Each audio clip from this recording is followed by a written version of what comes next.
But let's talk about one brand that is definitely performing very well and from year to year, Cartier.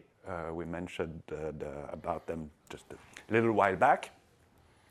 Why is it working so well for them?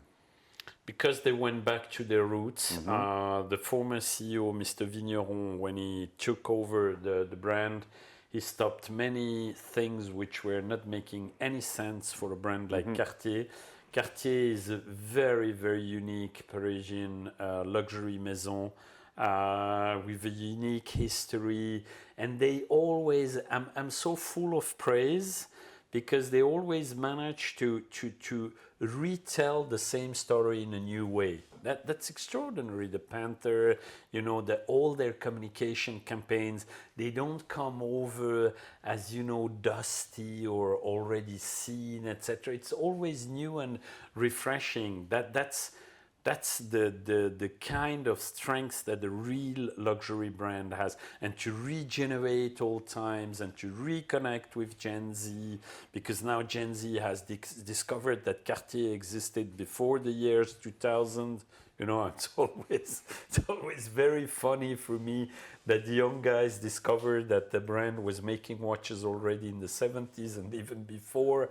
So the prices of vintage Cartier are going up also. It's not through the roof, but they are picking up values.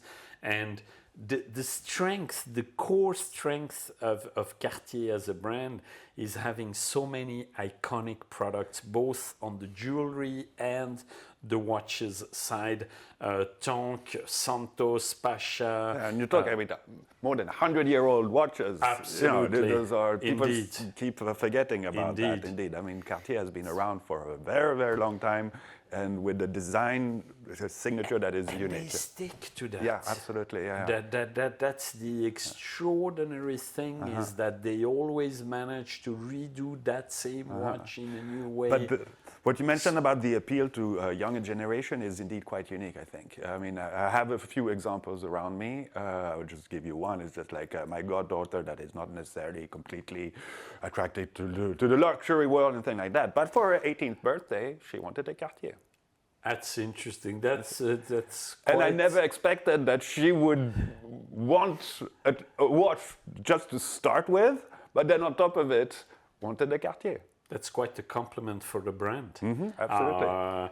My son is wearing my father passed away last year, and one of his watches was a Cartier, and then my son is now wearing that watch very proudly, because it's his grandfather's watch. That's very also important. All people are always talking about emotions, it's memories, etc., etc. But also he finds the watch very cool because it's very thin, it's small. You know, that's a compliment for the brand. And that Cartier is just, you know, in the continuity. It's the same path, but you know, always bringing new elements to the journey, like Hermès does, like Chanel does. Those luxury brands really manage to reinvent themselves at all times, and Cartier is really, really unique. Absolutely, and still accessible. That's the thing. I think it's a combination between. I mean, you do have this notion of luxury and prestige, obviously design, and at the same time, it remains more or less accessible. I mean, we're still talking a few thousand francs per watch, but nonetheless, I mean, they didn't go too crazy. They could have probably have the temptation of increasing further their prices, but they stick to something that is quite reasonable, if I can say so. And at the same time, regarding the retained value, it stays there also. Yeah. So if you combine all of this, sure. I mean, Sure, that's then you have the magic combo of success. It's not one thing, it's an alignment of important key success factors, and one of them is being able of regenerate, of staying relevant with new customers coming into the market, etc. Cartier, And the results are there. Yeah. I mean, there are almost 3.5 billion Swiss sales for the watch business only. Yeah. Most important brand at Richemont. They had 1 or 2 quarters, I don't remember, last year, where the watch business grew faster even than jewelry. Normally, jewelry, of course, is dominant. What else can you say? If you make a book about luxury branding, then you would have Cartier, you would have Rolex, you would have Richard Mille, and those are really, best-in-class studies. And of course, Hermès, Yes. Chanel, and others. Yeah. And so that enables me to rebound a little bit about the Richemont Group, but just to finish off with Cartier, I think what's interesting is despite being a powerhouse of the luxury world since decades, when they indeed tried to appeal to the very, high collector type of customers, invested probably tens and tens of millions in there, came out with interesting products. But despite being Cartier, despite having that power, it doesn't work. No. Yeah. So you have to stick back. You have to stick to your roots. Their roots are much more into craftsmanship, métier d'art. They have their own atelier where they do engraving, gem setting,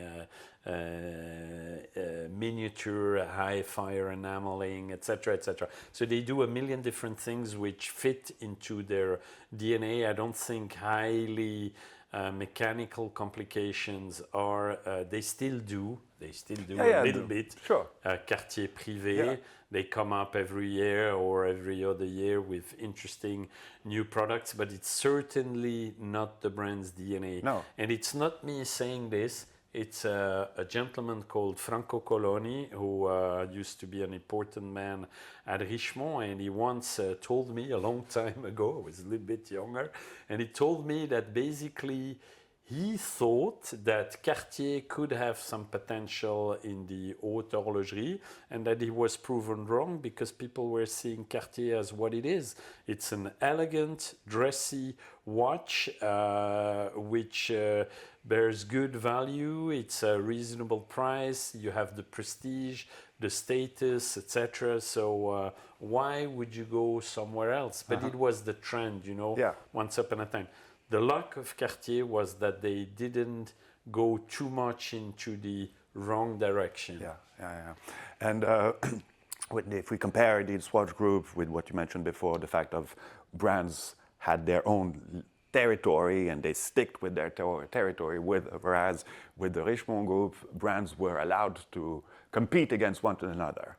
And so meaning that basically they all came up with the same type of products within those different brands, instead of cultivating where you're kind of the best. And the example of Cartier going back to where it was known and where it was perceived as being the most interesting brands for the reason that we mentioned before. Well, it's proven them right.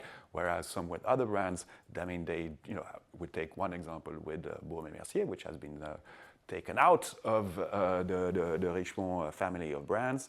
A brand like Baume & Mercier could have competed against Longines, could have competed with some kind of mid-level if it stayed there. But at one point, because being part of the Richemont family, I mean, prices came up. Oops. Then you had complications that were probably very nice, but I mean, that didn't have any really purpose within a brand like Baume & Mercier. And on top of it, I think it takes a lot of time and resources and thinking hours to develop these type of product, and then you defocus from who you really are with the consequences that it has. We're perfectly on the same page. Jean-Claude Biver, the industry legend, my boss once upon a time at Omega, I interviewed him for an academic article a few years ago. He was very, very, very reluctant to accept. But anyways, I convinced him. And he was saying something which is, it was published on Rutgers Business Review in the US. And he said something which is very relevant. He said a brand should never change its DNA, but that doesn't mean that you can't adapt the way you live that DNA, how you create new products, etc. The thing is, don't stick to dogmas. The world changes. The weather changes, the technology changes, you have to adapt to that. And if you stick with things which are from the past, then all of a sudden you're not relevant anymore. I'm not going to bring you all the bad examples by the people I'm not supposed to talk about. But there you have a lot of those examples. And as you rightfully said, now all of a sudden you have those 16 brands and you look at all those new products and you don't see any different from one brand to the other at different price levels, etc. I mean, you know. It gets confusing. It gets very confusing, absolutely. And okay, overall in the watch industry, there is this tendency, you know, of this going back to neo-vintage, and everyone tries to redo the 1950s to the 1980s, trying to redo kind of a Nautilus or a whatever chronograph, and then you start looking at the market and you say, but okay, what's the difference? I exchange the name. I can't say who is behind the watch. That's not the case at Richard Mille, and so on and so on. You know, when you have a differentiating factor, a strong one, a design language, stick to it. Yeah, cultivate it. So regarding Richemont,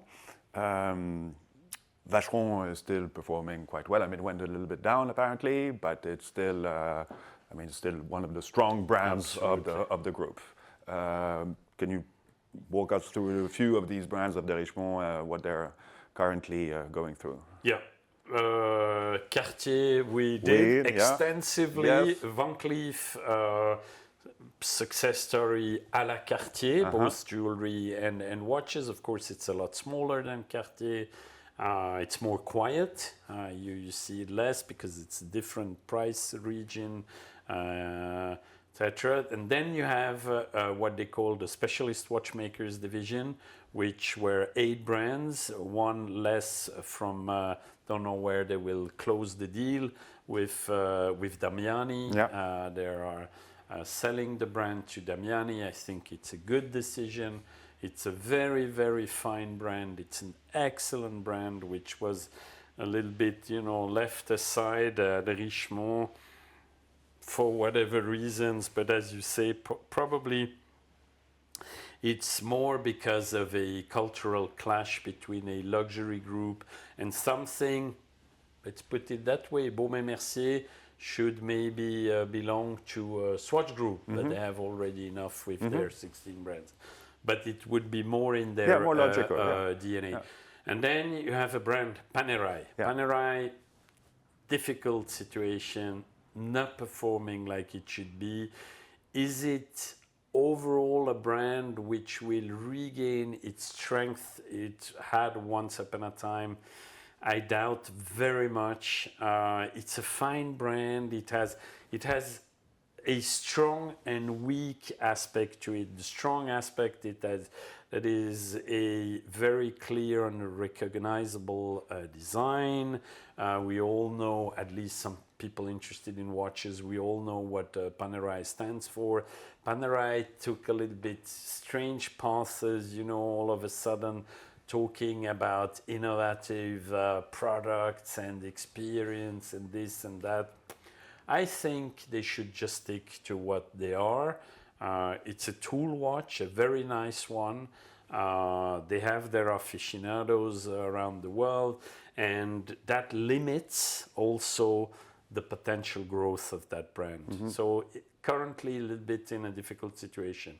Positive news from IWC, they finally rebounded. We estimated that they had a small, but compared to the average, substantial growth of 5% year on year. Of course, they are coming back from low levels, so the +5 need to be a little bit interpreted, but no, they might have more potential. How do you explain this rebound? I think they went back to, you know, reshuffling a little bit the collection. They are currently probably also getting back to where they were strong. Maybe they should even more.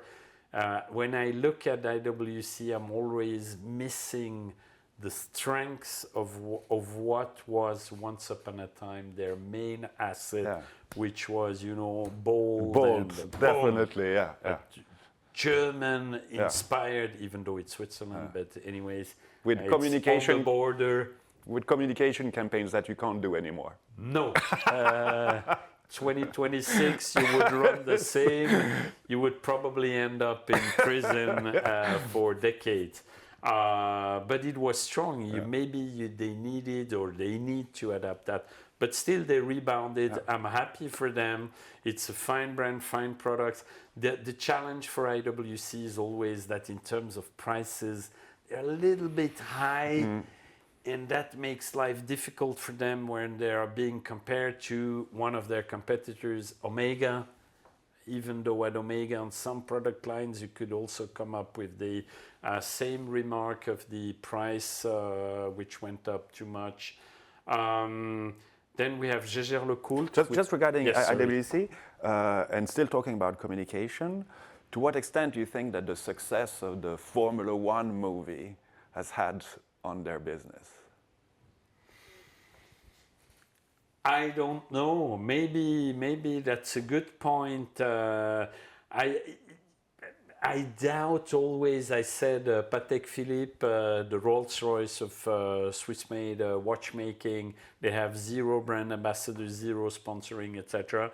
Has it done good to IWC? Probably. I mean, it's probably one of the smartest product placement because I mean you could see it throughout the movie basically. Yeah, sure. Probably it brought back attention. Formula One is really becoming relevant again since a few years, since the Netflix series, etc. So yeah, probably it has done good. I always come up with the example of the Seamaster at Omega. First movie, the sales of the whole Seamaster line at Omega went up by I think 2 or 3 times, and long term 5 times when we had done the second movie, etc. So it pushes the whole brand, it makes the whole brand more relevant, and it's not only and I'm going to be a little bit cocky because I pretend to know the references by heart.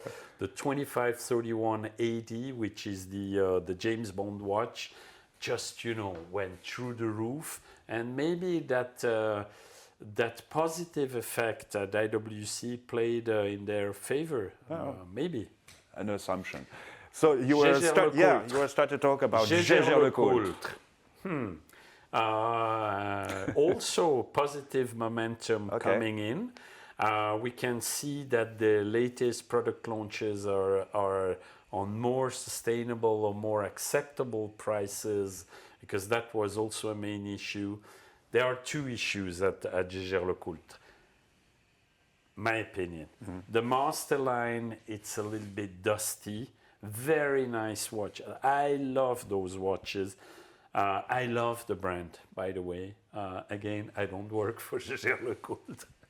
I don't advise them. I love this brand since ever, but those watches are too old-fashioned. They would, in fact, it's a little bit contradictory with what I said before, that neo-vintage coming in, but that neo-vintage at Jaeger-LeCoultre should be cooler to connect with Gen Z, and apparently they have a hard time still. I hope Jérôme Lambert, he knows the brand inside out, that he will manage to turn that around. Then on the other side, they have one of the most iconic product in watches, which are the Reverso. We'll see. And then there are those rumors coming up. I don't give much credit to those rumors. I think there will be other brands at Richemont which are going to be divested, sold in due course. But let's not Gégère is at the core of the Richemont Group. I mean, it's such a fine brand, and I wish it turns back to the glory it once had. It's not, again, it's not... Sadly, I feel like I'm saying this every year regarding them, so I really hope that this time there is something happening. Let's give Jérôme Lambert, the CEO, a little bit more time. It takes time to develop products. It's an extraordinary integrated, verticalized manufacturer, so they have all the means it takes. Oh, for sure. That's Gégère. Whom else are we missing? Piaget, a little bit, not so successful in watches, even though they have all legitimacy to do watches since ever. Yes. I don't know what it needs there. It's not a catastrophe, but not as successful as it could be. And which one are we missing? Well, we have Lange, which is pretty stable. Lange.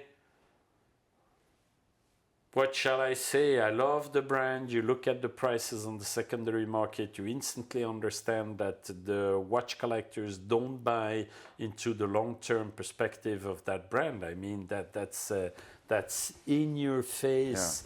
I always tell watch collectors, you want to do a good buy, you can buy an extraordinary chronograph, double, triple, split seconds chronograph at Lange & Söhne. It's an extraordinary product, but look at how much they are being discounted on the secondary market. It's catastrophe. It's not good for the brand equity. And the brand is good. The brand, no, it's not good. It's extraordinary, but it's not growing. I mean, their main number one competitor is Patek Philippe. Patek Philippe, 2.5 or 2.6 billion turnover. And then you have Lange & Söhne with 1/10 of that value. And it's not that they started yesterday, but maybe I did one prediction right in my life, because when I saw the first time a Lange & Söhne, it was on the wrist of a German specialized journalist, and he showed me that, and I looked at the watch. I didn't know what Lange was. I didn't know about the history, etc., etc. It was, I think, in 97 or 98, if I remember right. And I said to him, made in Germany, no chance. And maybe, I don't know. The Germans have a rich tradition. They're very good in engineering. You have fine brands like Nomos doing interesting a few things. Examples for sure. And the one thing I think we can be thankful is that it shook up the Swiss watchmaking industry at a time where it needed it, and it kind of helped raise the bar in the 90s, and I think we're still benefiting from this moment of being woken up positively. Let's maybe switch group now and talk about, we kind of briefly talked about LVMH, which is a huge player of the luxury world. And regarding its watch division, what can be said? A lot.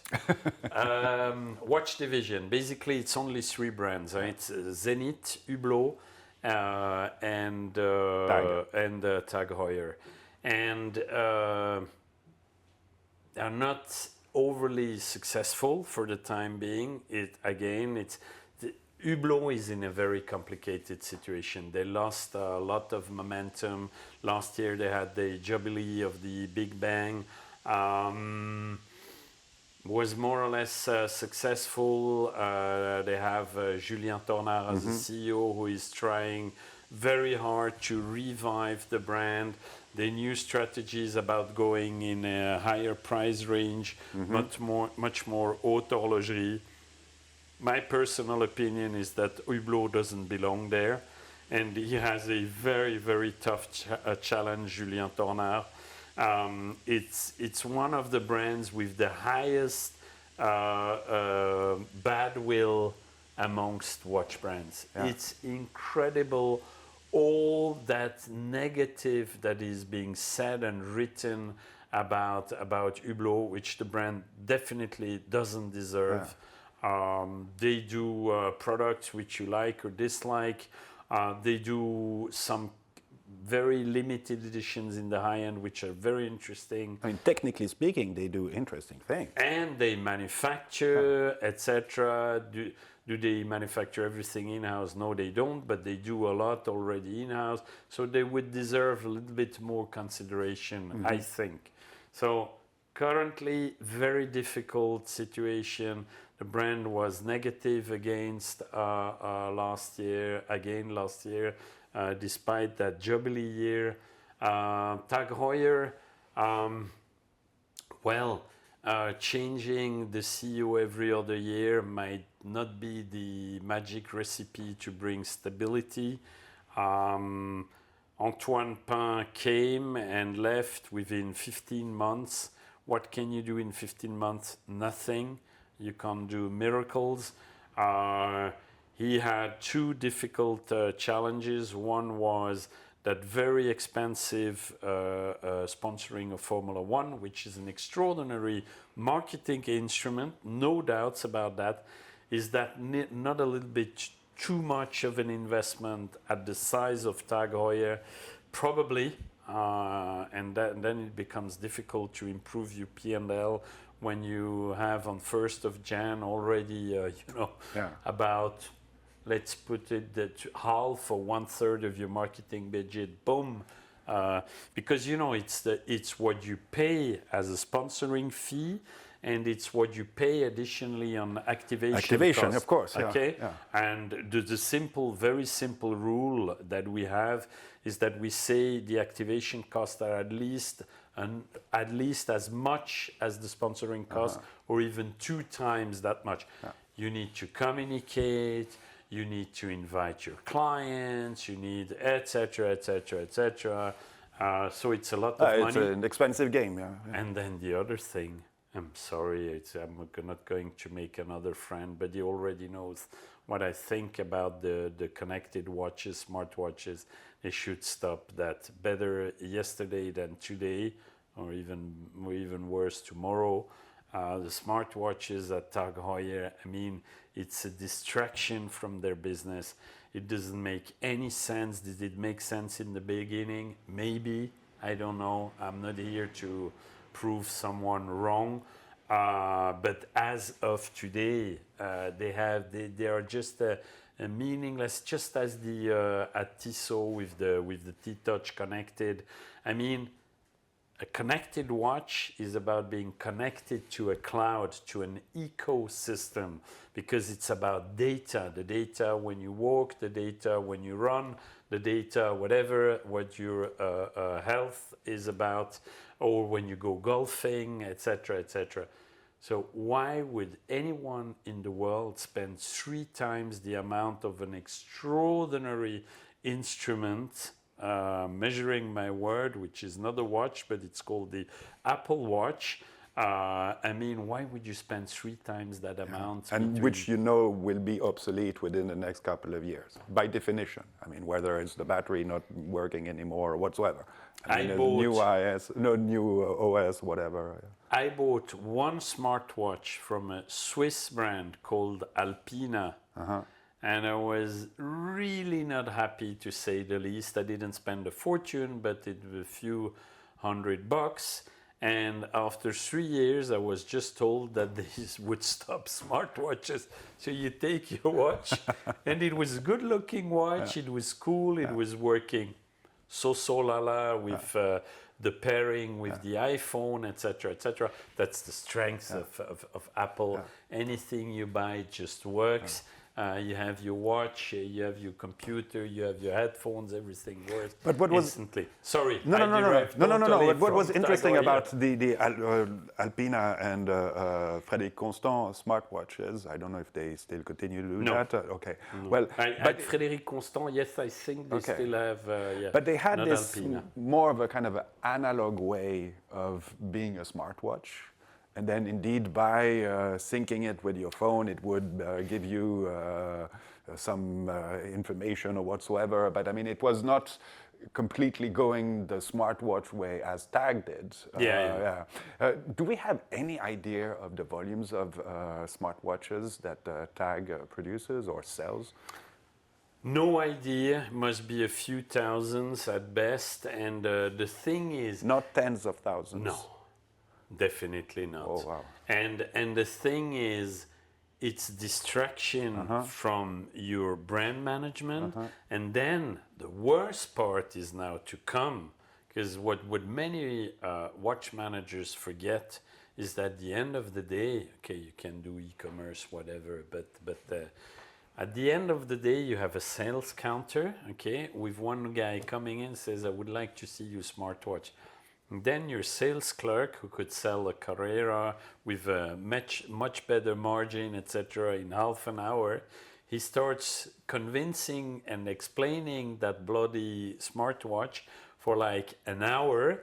And then the client says, okay, I take it, but can you pair it with my phone? Then you have to pair that bloody watch, etc. So you have lost between 1 hour, 1.5. So I'll let you imagine how much you distract your salespeople, even though you have dedicated people for the smartwatch. You distract them away from the products where you do the margin. So it doesn't make any sense. Yeah, interesting. And Louis Vuitton, by the way, the Louis Vuitton Horlogerie, which is not part of their watch business unit, has already stopped the smartwatches. Okay. And they did cool smartwatches. Yeah, that was interesting with the notion of, voyeur, journey. Exactly. There was, one could explain it in a certain indeed, way. I agree. But they stopped for probably the same reasons. With Tiger, it's like, okay, I'm a golfer. And Tiger has an app for golfing, which is absolutely great. Probably one of the best ones out there. They actually bought this app it was another company before, and it's okay, well, we have like a huge pool of people using this app, so we'll be able to cross-sell our smartwatches. So I still use this app, of course, but I still use my Garmin watch once in a while, And because, spending that much money on it is, there's a huge gap there, and the app by itself is doing a good thing. I understand the strategy, but I don't think it turned out that well. So we talked about Tag Heuer. Hopefully it can rebound. What's impressive about Tag Heuer is the decline of production volume over the years. I mean, it's quite impressive. So I don't know to what extent it'll be able to go back to those volumes anytime soon. But it's when you consider how big the brand was only like 10, 15, 20 years ago compared to what they produce now, it's quite... That's concerning, and that's the overall analysis that we make about the Swiss watch industry, that the volumes are going away. Yes, they went down substantially, and I don't think they will go back into the volumes, because the strategy is quite the opposite. It's to go higher in the prices. They have to be very careful with that, because you lose, your historical client by going way too up into the prices. And I mean, doing a split seconds chronograph for more than 100,000 Swiss. Okay, probably the marketing VP would explain to me, Mr. Müller, it's about creating a talking piece, and I don't know what, but I would say, and it's not even a movement coming from in-house. It's a coming from Vaucher. Not saying that Vaucher is not good, not at all. Of course not. No. Vaucher makes a lot of movements for Richard Mille, for instance. Yes. For instance, So, but Tag Heuer, difficult one, and then Zenith. All right, let's talk about Zenith. Yeah. Zenith for me is the brand that everyone loves and of which no one buys the watches. It's brutal. Yes. My apologies. I love the brand again. Rich history. I don't think the brand ever had the history that some aficionados are crediting the brand with. Yeah. I Well, don't. Sorry. So no. Zenith definitely benefited from the scarcity of the early 20s. I mean, when everybody was looking indeed for their Nautilus and blah blah blah and so forth. So there was a bit of for people that really wanted to buy a cool mechanical watch. Zenith was a perfect option. And then when the market dynamics changed a little bit, I think they got hurt from that. And they're not the only ones. I mean, there's some other brands that also had sporty models that had, a few good years and then went back to normal. At Vacheron, Laureato, Girard Perregaux, etc. They are all fine watches per se, Yes. but of course they don't have that iconic appeal that the trophy watches that you just named have. And at Zenith, it's just, if the goal is to keep it at that level, and the goal is also to keep it as a manufacturer for sister brands, to manufacture high-end chronographs or the elite line, which is the more accessible one. Okay, fair enough. Maybe it can find a living there, but don't expect Zenith, to be amongst the top of the Morgan Stanley annual report. Unfortunately, I don't think so. So if I take Zenith and Hublot, okay. Yes. Kind of a parallel path between the two, despite the fact that Hublot was much bigger than Zenith and so forth. It was present everywhere, football and sponsorship, Formula One, whatever you name it, anything like that. Do you think brands, and this can be applied to us for other brands also, do you think brands are capable of accepting of producing less, being stuffed for less production, less marketing investment and things like that, not go crazy with their prices, and be sustainable? Instead of shooting only for growth, but saying, okay, well, maybe the most important is just to be sustainable. That's what any brand as a company should be about, because the main goal is that you are here for the long term. Mm-hmm. And if you start, overshooting, then you take the risk that you don't make it in the long term, in the long run. And again, then we are back to the beginning of our discussion, which is what makes the difference between a privately held brand and a brand held by a listed company. Mm-hmm. It's exactly that. Mm-hmm. It's growth. And then by coincidence, you have, I'm just saying this as a pure coincidence, you have a private equity coming in and saying, you need to do that much more top line, and more importantly, that much more bottom line. And because in 7 years we resell or we do the IPO, and then you have pressure, and the market is maybe not in line with your objectives, etc. So very difficult. Unlike what some people say, LVMH is here for the long term in any of their businesses. Sure. They have owned Zenith since '99. Yes. They have, beyond any doubts, lost a lot of money every year. Around the same time also? Yeah. And they have lost a lot of money, and they stick to it. And then we come to the glorious part of the watchmaking at LVMH, which is Louis Vuitton, la manufacture du temps, la fabrique du temps, sorry. That's the interesting part. It's not that Venice is not interesting, but yes, it's the question is, for me, is it good that it stays with LVMH? Yes and no. It's good because at least you have a rich owner who is capable of feeding, a brand which is obviously not generating a positive cash flow since a long time. And that's one way to look. The flip side is you keep a brand alive and it's not doing the basic works, and maybe it's what you're saying.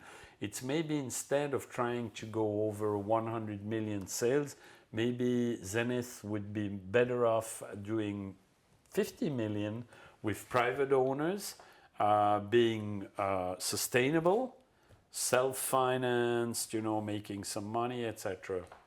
Sorry. No. But coming back to what you were saying about TAG, in that split-second chronograph, and indeed when they did it, outsourced that with, partnered with Vaucher, and at the time they were very open about this collaboration. But it was at a time where LVMH had this appetite for Vaucher. That deal didn't go through. Yeah. But then why? If they wanted to have a movement manufacturer, they already had one. It's Zenith, and historically speaking, Zenith is a manufacturer, okay, before being a brand. So why did they invest more maybe in Zenith's manufacturing capabilities? That's a very good question, which I'm asking myself all the time. Now I talked a little bit helicopter view, but if you go down and you look at what Zenith really is, it's a very fine manufacturer, but certainly in terms of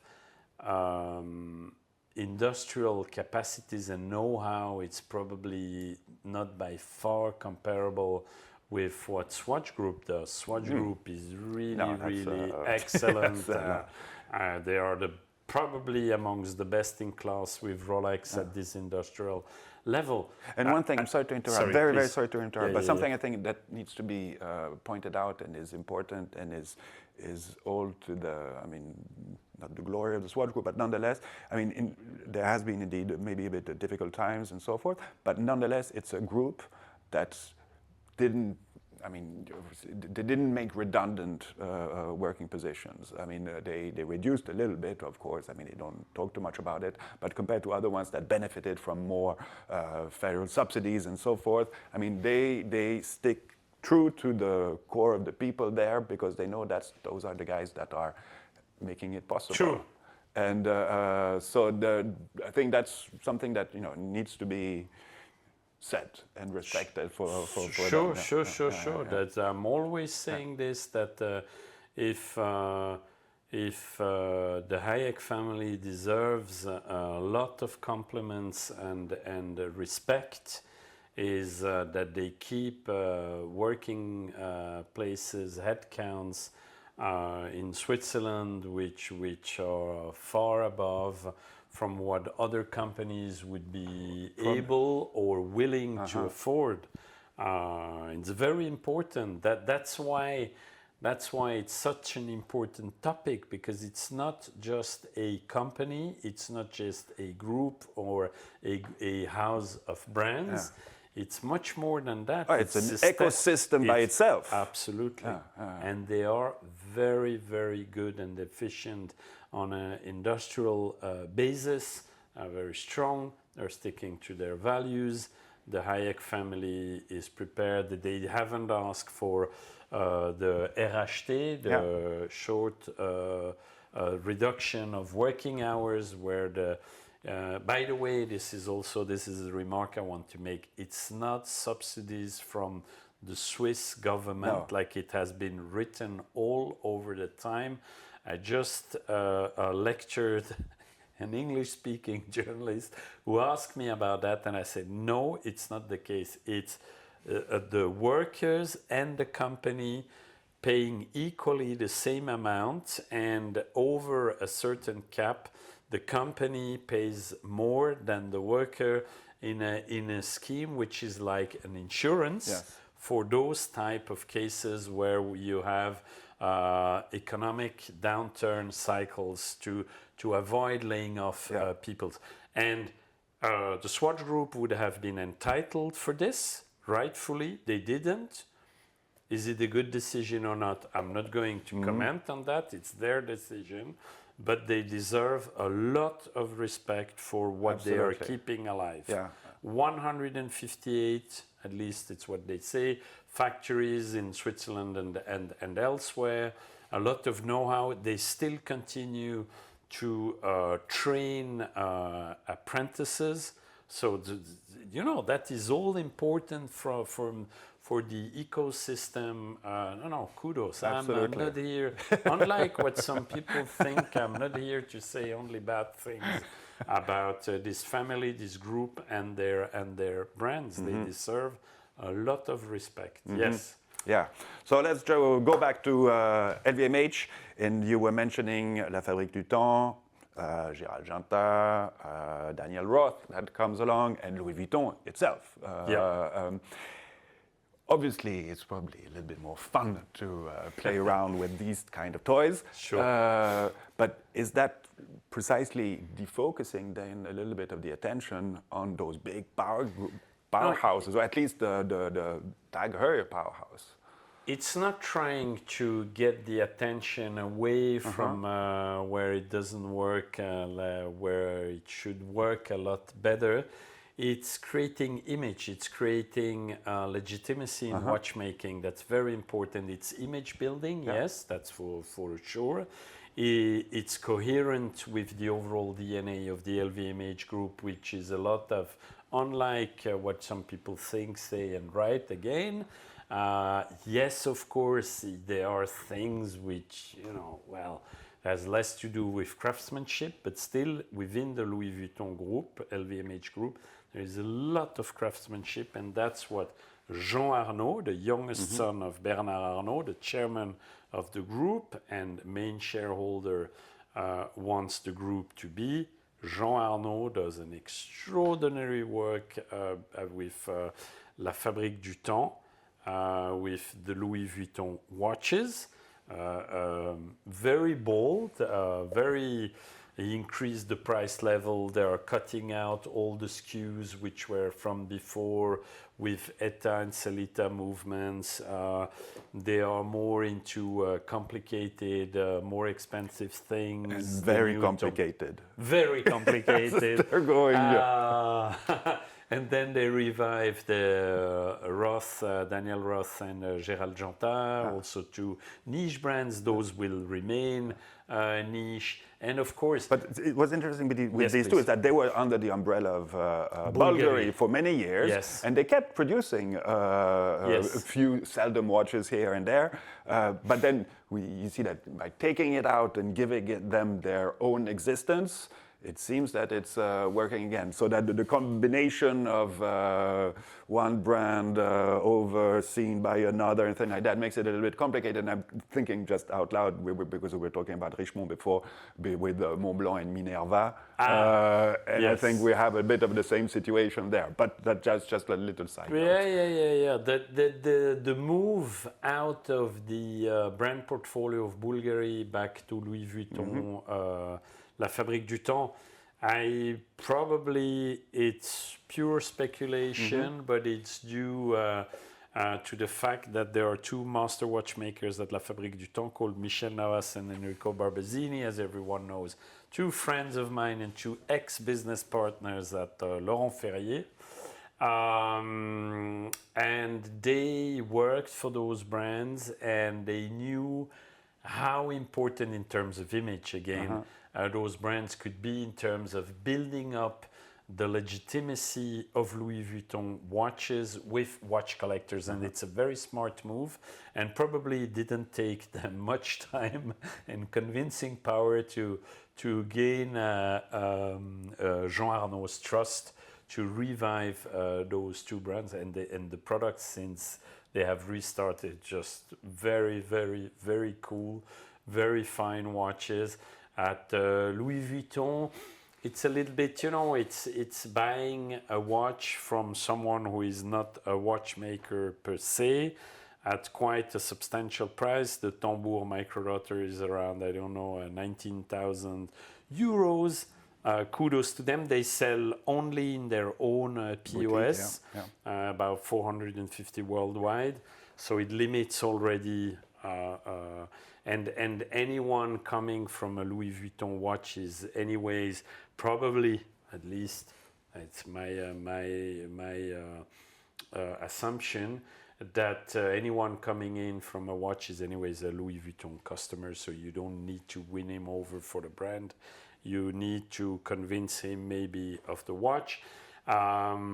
Their strategy is to say it very politely, probably a lot inspired by what Hermès has done, but it's very clever.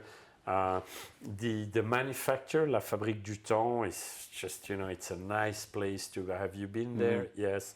I have been there many times. It's so nice. It's really watchmaking at its best because you see passionate people, you see craftsmen, etc. I'm not saying that you are not seeing this at Bulgari or Blancpain or Patek Philippe. You certainly see that.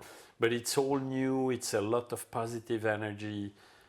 And one thing, and it's not to brush the shoes or shoe shine Jean Arnaud, but the most important is that you have someone standing in front of something and incarnating the values, the passion, etc. And Jean is really so passionate about watches, and that's really inspiring, and it's a very positive signal sent to the whole industry. There are passionate people like you outside of brands.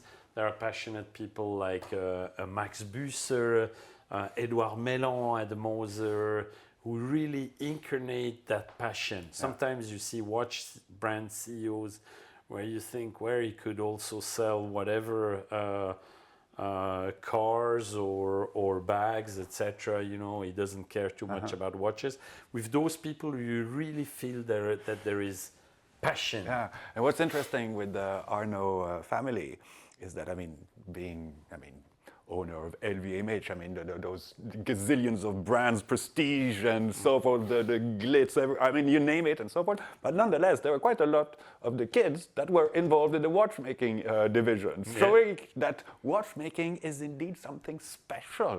There's a special appeal. You could be obviously wanted to go a little bit more under the flashlights of the fashion world or whatsoever, but they were, most of them are engineers, so maybe that explains also a little bit.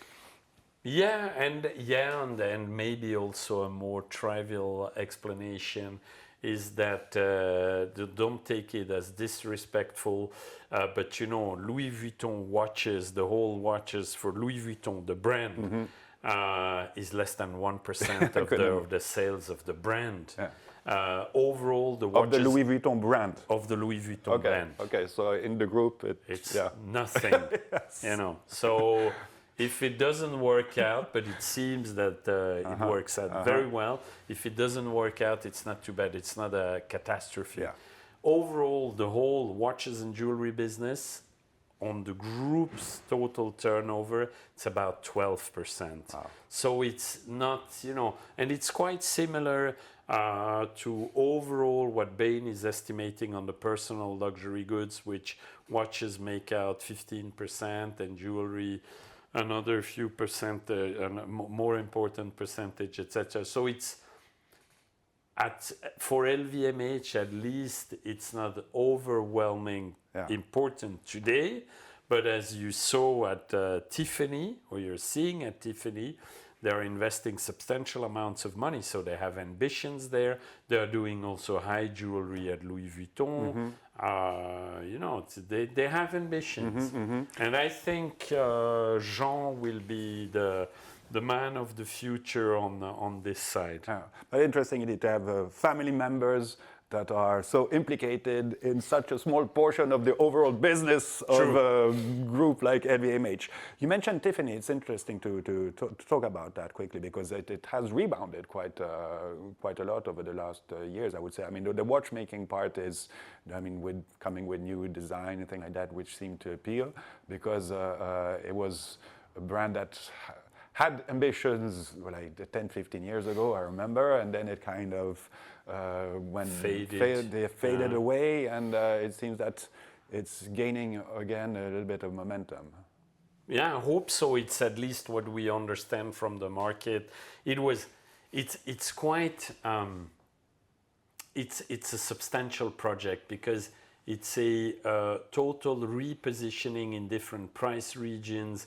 The whole image of the brand was redone, and you have to be careful not to scratch or scrap the truth, the DNA, the historical DNA of the brand, and you have to bring that in a more modern, in a fresher, in a regenerated way, and make new products, etc. It will take time. The first results are coming in now. There were all, there are always those people saying, I see it's LVMH and they are not achieving it. Say, it takes time. Luxury, as we say in French, le temps long, it's long time frames. You don't turn around a brand, or you don't just reposition like this in a few weeks, few months, and then they bought it just at the wrong time because COVID, and then you need more time. But the positive momentum is, I think, building up. They have a very clear positioning, very clear competing brands, which they're going after. Yeah, I think we talked about these before, no? Yes. No, I think it's working out well. They would need to put that same energy on their business unit. I'm not saying they're not putting energy, don't get me wrong. But I think there it needs really a strong push, and they are capable of it. They are most successful at brands Bulgari and Louis Vuitton at their level, ceteris paribus. They are more successful with watches than the pure players of TAG, Heuer, Hublot, and Zenith. Yeah, interesting. So it's interesting. Yeah. It's maybe their challenge to understand that when you're TAG Heuer, your approach, even though you're a luxury brand, might be a little bit different, and that makes the beauty of our watch industry. Absolutely. So maybe to finish up on LVMH, let's quickly talk about Bulgari, which has been chasing records for years and years and years in the ultra-thin department, let's put it that way, but throughout. But how is the brand performing? The brand is performing very well. The brand, yeah. I'm talking about the watches. The watches are performing well. A little bit, of course, the importance of watches within the whole product portfolio was reduced a lot the last 2 decades. About 20-something years ago, watches would make up more than 20% of the total sales of the brand. And of course, jewelry grew a lot faster. It's a jewelry brand in the first place. So it's not that the watches are not successful, but they don't have that same positive growth momentum that jewelry had. But overall, the brand is doing very well. It's probably very profitable brand, and the watches are being seen as legitimate. Very strong designs, very iconic products, and that quest for the thinner and thinner. It's a good positioning. It's they took a little bit the place from a brand called Piaget. Yeah, definitely. Who used to be world champion in that field, and they came. And then we had Richard Mille with the SP01. They completely overshadowed Piaget. That's for sure. And year after year, I think it's you take one punch, and then the next year you take another one. Ultimately, it probably has a little impact on your psyche. Indeed. But the interesting, I think there's a little parallel between Bulgari and you're talking about Hermès before, where Bulgari watches, I remember in the 80s, 90s and so forth, was really kind of an accessory watch. They were like, there were many kind of rather cheap models and so forth. There was a way of entering the you know what? I'm saying completely bullshit right now because I'm thinking of Gucci. I was thinking. Yeah, I'm completely off. It's okay, never mind. We're Right. almost 3 hours into our discussion, so that's Okay, quite so next topic. But we're reaching the end, almost, I hope. And let's talk about one brand that is this is also a big player and which has developed significantly its business over the last 5 years, talking obviously about Breitling. And what can be said about Breitling? Because, I mean, we hear things, or let's put it that way, regarding the brand. I mean, it has had a phenomenal growth, explained through, I mean, multiple reasons. Huge retail network that expanded with their own type of boutiques and so forth. I'm talking about like 300 points of sale. Breitling points of sale, not necessarily their own, but nonetheless throughout the planet. That must have costed a fortune to implement. Obviously, help push. I mean, you have to fill those stores with bottles and so forth, which explains probably some of the growth. So, where do they stand now? They have lost the growth momentum now for the second year in a row. They are flattish. They were slightly minus, and we estimated them at a -3. They are still doing, which is not bad. No, which is not bad, and they have. You know, they had that very strong growth period where they would have some organic growth, meaning from their own products, growth of sales, but also a good part of it was capturing sales and margins from the middleman distributors, commercial agents, etc. And that, of course, pushed a lot, and in such a spectacular way, from around the 300 million when they took over to the 800 something where they are today, and around 830 million turnover.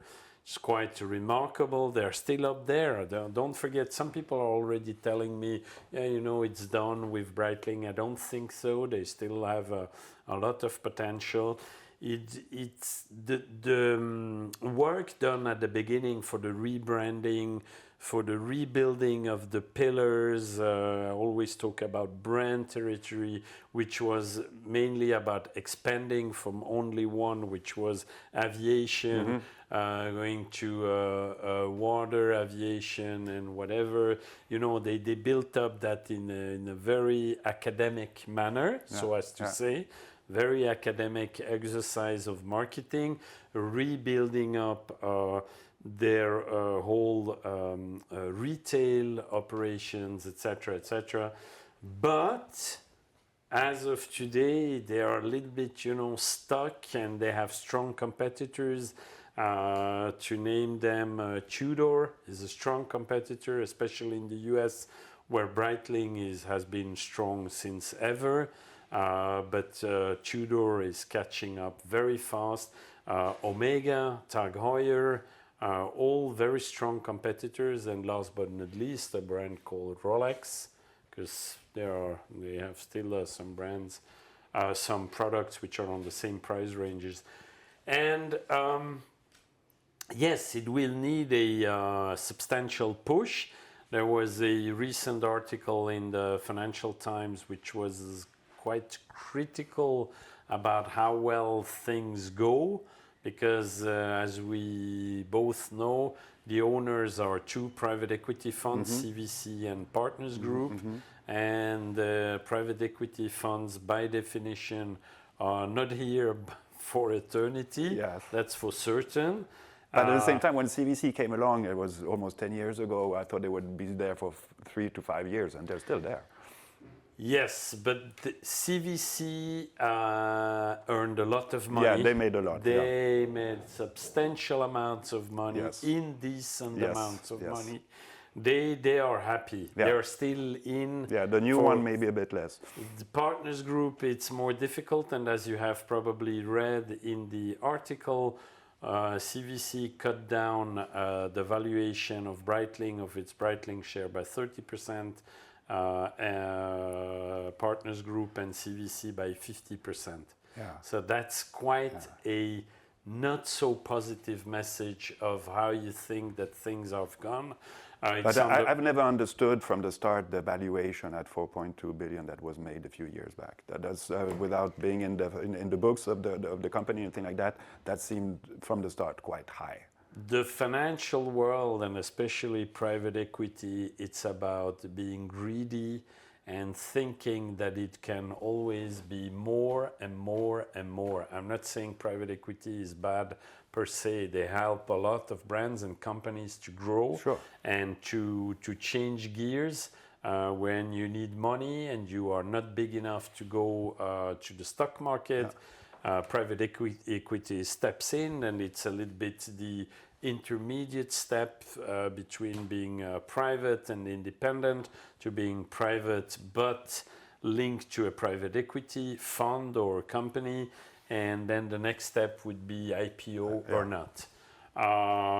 So at Breitling, it's the question will be what can re-trigger that growth momentum.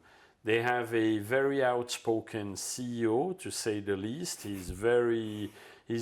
I appreciate Mr. Kern a lot because he's very clear about his blueprint or his roadmap about what he's going to do with that brand, and he has delivered a lot of things. Now, he's a little bit in a difficult situation where you came with a lot of announcement. It's like the boxer on the ring, who trash talks his adversary, and one day you are on the ring and you have the guy whom you have trash talk, and you discover that he's a little bit higher than you and stronger. I love boxing, by the way. I like the analogy. You have to start figuring out, because you're a little bit smaller, a little bit less maybe athletic than your opponent, and you have to start figuring out tactics. It's not that you're not going to win. The current heavyweight, undisputed Mr. Usyk, he's an extraordinary boxer. He's a lot smaller than most of his opponents, but he boxes so much better. So to take that image over to Breitling, Breitling can achieve that. And Mr. Kern is certainly one of the best CEOs in this industry. The big question mark now is the relaunch of the two sister brands. Mr. Kern but I was saying this a long time before he started saying it, that the industry had way too many brands. Okay? I was always saying that long term we would have maybe 15 to 20 relevant brands at a certain level. We are not talking artisan watchmakers who live their life, but the institutional brands. And Mr. Kern always said then, since a few years ago, that in the long term, the watch industry will be made of by about 10 brands. And of course, Breitling would be out, as we obviously understood, would be one of the 10. And that there were too many brands, etc. And all of a sudden, he tells us that he is adding 2 more to the estimated 450 Swiss-made watch brands. So you look at that and you say, well, one brand which needs another kick to go up to the next stage of growth, and then you come up with 2 other projects. That's my questioning. Gallet below, Gallet 2,500 to 4,000. A history with chronographs. That's a common thread with Breitling and Universal Genève, and Universal Genève, which should be above, substantially above Breitling. And then, of course, the goal is to regain momentum for the house of brands, as they call it. So it's to avoid saying that they are a group. It's a nicer term. It's a nicer terminology to say that you are a house of brands. Okay, fair enough. And the 3 are very fine brands. My lecture of that strategy is that it's bringing a lot of complexity. and that you need to focus. Well, I mean, if they're using the same industrial capabilities throughout the three brands, then it's kind of difficult, obviously, to position the Universal Genève really way higher if it's more or less the same. I mean, it's... No, it's not the goal. It's that they will have dedicated calibers and that they differentiate the product. I think they need to, but nonetheless, Universal Genève, and they're never going to do tens of thousands of watches, I think, you know. It's... No, that's the tricky point. That's the good point that you're bringing up. It's that somewhere economics kick in, and that where you are faced with industrial challenges, you need to figure out where you need to go in terms of economies of scale, but still you have to differentiate from each other, etc., etc. You know, it's Swatch Group, 1983, SMH, it was called. They decided to crush all dedicated manufacturers. The Longines manufacturer went away. The dedicated Omega manufacturer went away. With a rich history, people were crying, seeing the machines being thrown out of the factories. And it was probably a good decision to save the whole group.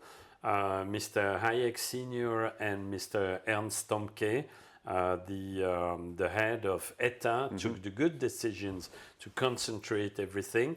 And then 20 or 25 years later, you restart building up the Omega manufacturer, and probably one day there will be, and then you have Breguet, which, and Blancpain, a very fine manufacturer, etc. So you restart, in fact, the reverse way.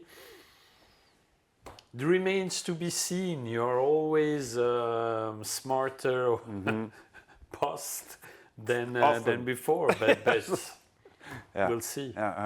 So Breitling they've done some important sponsorship investments recently. I mean, you were talking about, the price of, the price of activation of such sponsorship is quite significant. I mean, they've done one with the NFL. The entire NFL is probably one of the most expensive franchise that you can associate with. It's a significant one. I mean, we have tens of millions of people looking at this, but in America, I don't know if it has a worldwide appeal. I'm not so sure about that, but I mean, American market is already... Remind me, American football is the guys with the helmets pretending they play rugby. Those are the ones. Those are the ones. For my American man, don't want to be punched in the face. Throw the ball forward. I mean, it's not rugby. What's going on? It's not the game. But anyhow, they've done a massive deal with the NFL. With all the teams, basically, and then we'll have to activate all this. So that's going to be significant cost. They've done a new deal now with Aston Martin, Formula One, coming back to what we were mentioning before, immediately coming out with the exclusive limited edition of 1,959 pieces, if I'm not mistaken, but positioned at, I can't remember if it was 10, 12 or 13,000 Swiss franc. I mean, you're in the Rolex category there and things like that. It's becoming a little bit complicated, I would imagine, you know? So, I mean, I understand that they need to look after the growth. I recall well in your report you're saying that, I mean, they're not very exposed to China because it's a very small market for them. So it could represent an opportunity also, or at least, I mean, it doesn't have impact on their current numbers. But yeah, the ultimate goal, you think of all this, coming back to the owners, is to do an IPO anytime, or what would be the outcome there? Just to make things as sexy as possible until that stage? Probably, if I were to guess, probably the goal is to go public, yes, definitely. When? I don't know. They don't know either. Everything has to be aligned in terms of what they produce as figures, top and bottom line. But bottom line being even more important, and the stock markets have to be prepared for that.